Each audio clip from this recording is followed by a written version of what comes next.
और देखिए, इससे जुड़ी बड़ी खबर आपको बताएं। ईरान से वार्ता पर अमेरिका और इजराइल में टकराव शुरू हो गया है। ईरान के साथ वार्ता के खिलाफ इजराइल।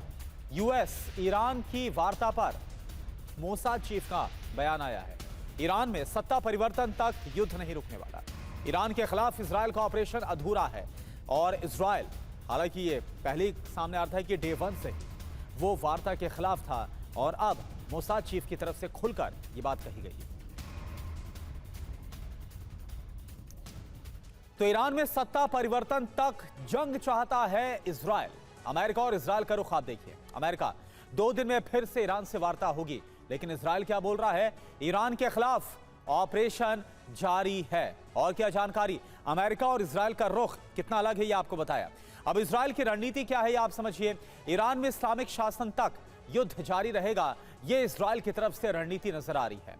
इजराइल का विनाश चाहने वालों को हम खत्म कर देंगे, यह मोसाद चीफ की तरफ से कहा गया है। सक्रिय जंग रुकने का मतलब यह नहीं कि मिशन खत्म हो गया है।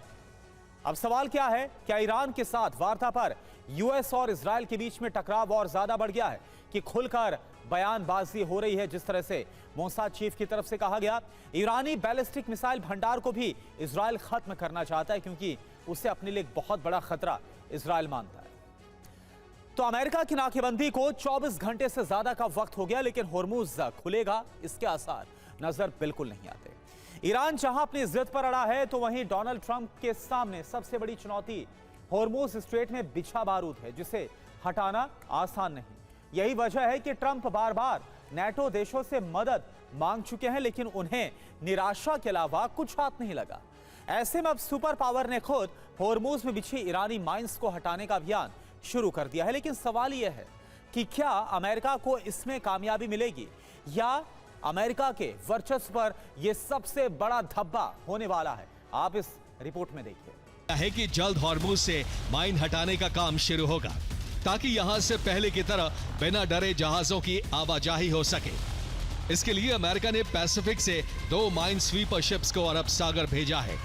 यूएसएस पायनियर और यूएसएस चीफ पैसिफिक से अरब की तरफ बढ़ रहे हैं। अमेरिका ने होर्मुज में 3 लेयर का मिलिट्री प्लान बनाया है। पहली यानी बाहरी लेयर में यूएसएस अब्राहम लिंकन को तैनात किया गया है, जिसमें 11 गाइडेड मिसाइल डिस्ट्रॉयर भी शामिल हैं। दूसरा यानी मध्य घेरा ओमान की खाड़ी के पास बनाया गया है, जिसमें अमेरिका के कुल 5 युद्धपोत लगाए गए हैं। इनका काम ईरानी मिसाइलों को रोकना होगा। तीसरे यानी आंतरिक घेरे में ईरानी माइन से निपटने का ऑपरेशन होगा। यहाँ माइन स्वीपर जहाज और हेलीकॉप्टर तैनात हैं। साथ ही पनडुब्बी से भी समंदर में नजर रखी जा रही है। यूएसएस बुश 31 मार्च को अमेरिका के वर्जीनिया से चला था, जहां से इसे भूमध्य सागर और लाल सागर से होते हुए अरब पहुंचना था। लेकिन अब ये अफ्रीका से होते हुए अरब पहुंचने वाला है, जो बेहद लंबा रास्ता है। इसकी वजह यमन में मौजूद हूती का खतरा माना जा रहा है, जो लाल सागर में यूएसएस बुश पर हमला कर सकता है।